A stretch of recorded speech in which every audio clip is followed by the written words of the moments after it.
बिस्मिल्लाहिर्रहमानिर्रहीम। अस्सलाम वालेकुम। Welcome to my YouTube channel easy way to learn English. आप अगर मेरे चैनल पर न्यू हैं और अभी मेरी पहली वीडियो देख रहे हैं तो मेरे चैनल को सब्सक्राइब ज़रूर कीजिए और बेल आइकन पे बटन ज़रूर प्रेस कीजिए ताकि हर नई आने वाली वीडियोस जो हैं वो आपका आराम से पहुंचती रहें। तो मेरे इस चैनल का पर्पज़ लोगों तक इजी एंड बहुत ही सिंपल स्टाइल में इंग्लिश लैंग्वेज को सिखाना है, क्योंकि स्कूल्स में, कॉलेजेस में और इवन के यूनिवर्सिटी लेवल पर भी अभी तक स्टूडेंट्स को जो है इंग्लिश ग्रामर सीखने में बहुत ज़्यादा मुश्किल पेश आती है। तो डायरेक्ट एंड इनडायरेक्ट का सिलसिला जो मैंने शुरू किया हुआ है और साथ ही पार्ट्स ऑफ स्पीच का भी मैंने सिलसिला एक सीरीज़ को शुरू की हुई है, जो कि प्रीवियस में उसके 3 लेसन्स जो हैं वो अपलोड कर चुकी हूँ। तो मज़ीद उसकी आगे सीरीज़ 1 बाय 1 जो है वो मैं आपके साथ शेयर करूँगी, आपको पढ़ाऊँगी। तो डायरेक्ट एंड इनडायरेक्ट स्पीच की पिछली वीडियो में मैंने आप लोगों को उसका इंट्रोडक्शन दिया था कि basically direct and indirect speech जो है वो होती क्या है। तो डायरेक्ट जो होती है, जो दो लोगों की आपस की कन्वर्सेशन को कहते हैं, और इनडायरेक्ट स्पीच वो होती है जो किसी दो लोगों की कन्वर्सेशन को किसी थर्ड पर्सन को बताया जाए, उसके बारे में बताया जाए, या उसकी बात को थोड़े बहुत अल्फाज की चेंजिंग के साथ बताया जाए, वो भी उस सूरत में अगर हमें एग्जैक्ट अल्फाज पता ना हो। तो डायरेक्ट स्पीच की जो इन्वर्टेड कॉमास के बाहर जो सेंटेंस होता है उसको हम कहते हैं रिपोर्टिंग स्पीच, ठीक है। और जो इन्वर्टेड कॉमास के अंदर जो सेंटेंस होता है उसको हम कहते हैं रिपोर्टेड स्पीच, ठीक हो गया। और जब हम रिपोर्टिंग स्पीच को रिपोर्टेड स्पीच के साथ कन्वर्ट करते हैं, यानी कि हम उसको जब इनडायरेक्ट स्पीच के अंदर लेके आते हैं, तो हम उसमें एक कंजंक्शन के तौर पर अपना ये डैट का लफ्ज़ जो है ये इस्तेमाल करते हैं। ये डायरेक्ट एंड इनडायरेक्ट नरेशन का सबसे पहला रूल है। तो उम्मीद है यहाँ तक आपको समझ में आ गया होगा कि डैट जो है वो एज अ कंजंक्शन के तौर पर यूज़ होता है उसके इन्वर्टेड कॉमास को रिमूव करने के लिए। तो चेंज ऑफ प्रोनाउन के बारे में मैंने आपको प्रीवियस लेसन में थोड़ा सा बताया था, बट वो इतना ज़्यादा डिटेल्ड नहीं था। तो आज के हम लेसन में जो है हम पढ़ेंगे change of pronoun and change of time and place. तो जैसे कि आप सब जानते हैं कि प्रोनाउन जो है उस वर्ड को कहते हैं जो कि हम नाउन की जगह पर इस्तेमाल करते हैं, ठीक है। नाउन की रिप्लेसमेंट में इस्तेमाल करते हैं, उसको हम कहते हैं प्रोनाउन। या फिर हम उन लोगों के लिए भी, या उन चीज़ों के लिए भी, या उन प्लेसेस के लिए भी प्रोनाउन को यूज़ करते हैं जिनका एग्जैक्ट नेम हमें पता नहीं होता। तो अब यहाँ पर सवाल आता है कि वो कौन कौन से ऐसे प्रोनाउंस हैं जो कि रिपोर्टेड स्पीच के कौन सी कैटेगरी के साथ चेंज होते हैं और कौन सी कैटेगरी के साथ चेंज नहीं होते। तो सबसे पहले आ जाता है फर्स्ट पर्सन, ठीक है। फर्स्ट पर्सन में हमें पता है कि आई एंड वी जो है वो हमारे फर्स्ट पर्सन प्रोनाउंस हैं, ठीक है। और ये एक्चुअली हम अपने लिए इस्तेमाल करते हैं, यानी कि जो अपनी ज़ाती उसके लिए इस्तेमाल किया जाता है उसको हम कहते हैं आई एंड वी। और इसको हम कहते हैं सब्जेक्टिव कंडीशन, यानी कि सब्जेक्टिव कंडीशन से मुराद ये है कि जो सेंटेंस में जब ये प्रोनाउन जो है वो सब्जेक्ट बनकर इस्तेमाल होता है। सब्जेक्ट का मतलब क्या होता है? काम करने वाला, ठीक है। तो उसको हम कहते हैं सब्जेक्टिव कंडीशन। उसके बाद सेकंड पर्सन हमारा क्या होता है? वो है यू, ठीक है। यू हमारा सेकंड पर्सन है। ये सिंगुलर एंड प्लूरल दोनों के लिए जो है वो इस्तेमाल होता है। उसके बाद आता है थर्ड पर्सन। थर्ड पर्सन हम कहते हैं इनविजिबल या डिसअपीयर्ड को, यानी कि, और थर्ड पर्सन में कौन कौन से हमारे पास प्रोनाउंस हैं? ही, शी, इट एंड दे। अब इसको हम बोलने वाला भी कहते हैं, इसको हम लिसनर भी कहते हैं, और इन चारों को जो है हम वो वाला प्रोनाउन भी कहते हैं जो एट दैट टाइम मौजूद ना हो या जिसके बारे में बात की जा रही हो ठीक है, उसको हम कहते हैं थर्ड पर्सन। अब इसके अगर हम पोजेसिव कंडीशन को देखें तो पोजेसिव कंडीशन में इसका ये होता है, इसके ये जो वर्ड्स हैं इनको हम कहते हैं पोजेसिव कंडीशन प्रोनाउन की। यानी कि आई जो है वो चेंज होता है माई एंड माइन में, ठीक है। जैसे मैं कहूँ दिस इज़ माई बुक, ठीक है, या दिस पेन इज़ माइन, तो इसमें हम अपनी मलकियत को दिखा रहे हैं, अपनी पोजेशन को शो कर रहे हैं। और वी जो है वो है हमारा चेंज होता है आवर एंड आवर्स में, ठीक है। This is our first lesson, जैसे मैं आपसे बोलूँ, ठीक है, ये हमारा पहला लेसन है। तो इसको, इन चारों को हम बोलते हैं पोजेसिव कंडीशंस, ठीक है। इसके बाद यू की जो पोजेसिव कंडीशन है वो yours, this is yours pen, ठीक है। तो अब उसके बाद ही शी इट की जो है वो ही चेंज होता है हिज में, ठीक है, जैसे this is his first lesson. She change होता है हर में, ठीक है, जैसे कि आई सेड टू हर। और इसी तरह से इट्स में, और दे जो है वो देयर और देम में जो है वो चेंज होता है, ठीक है।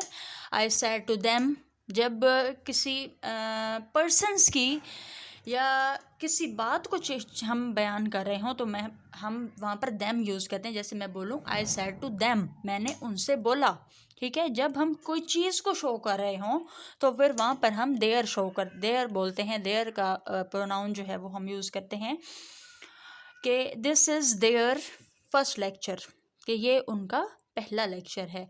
यानी कि कोई भी मैटर हो, कोई भी बात हो या कोई भी इंस्ट्रक्शन हो या कुछ भी, तो वहाँ पर हम देन यूज़ करते हैं। लेकिन जब हम किसी चीज़ की या किसी इनविजिबल चीज़ की, किसी थिंकिंग की या इस तरह की कुछ भी हम वहाँ पर यूज़ करें, पोजेशन को शो करें, तो वहाँ पर हम बोलते हैं देयर। सेम द वे कुछ प्रोनाउंस हमारे पास ऐसे होते हैं जो कि हमारे ऑब्जेक्टिव कंडीशन को शो करते हैं, ठीक है। जैसे कि मी और अस, आई चेंज होता है मी में और वी चेंज होता है अस में। अब ये कैसे, ये कुछ ऐसे है कि मैं आपसे बोलूं कि he said to me I want new clothes. अब यहाँ पर जो मी है ये हमारा क्या यूज़ हो रहा है, एज अ ऑब्जेक्ट, ठीक है। या शी सेड टू अस, कि उसने हमें बताया, तो वहाँ पर अस जो है वो एज अ ऑब्जेक्टिव यूज़ हो रहा है, ठीक है। अब अगर मैं प्रोनाउन के चेंज करने की बात करूँ तो मैं सबसे पहले आपको बताती हूँ कि फर्स्ट पर्सन जो होता है वो हमारा चेंज होता है सब्जेक्ट में। यानी कि रिपोर्टेड स्पीच का जो फर्स्ट पर्सन होगा वो चेंज होगा किसमें, रिपोर्टिंग स्पीच के सब्जेक्ट में। और रिपोर्टिंग स्पीच कौन सी होती है, रिपोर्टिंग स्पीच होती है जो इन्वर्टेड कॉमास के बाहर जो सेंटेंस होता है उसको हम कहते हैं रिपोर्टिंग स्पीच। और इसी तरह से जो इन्वर्टेड कॉमास के अंदर जो सेंटेंस होता है उसको हम बोलते हैं रिपोर्टेड स्पीच, ठीक है।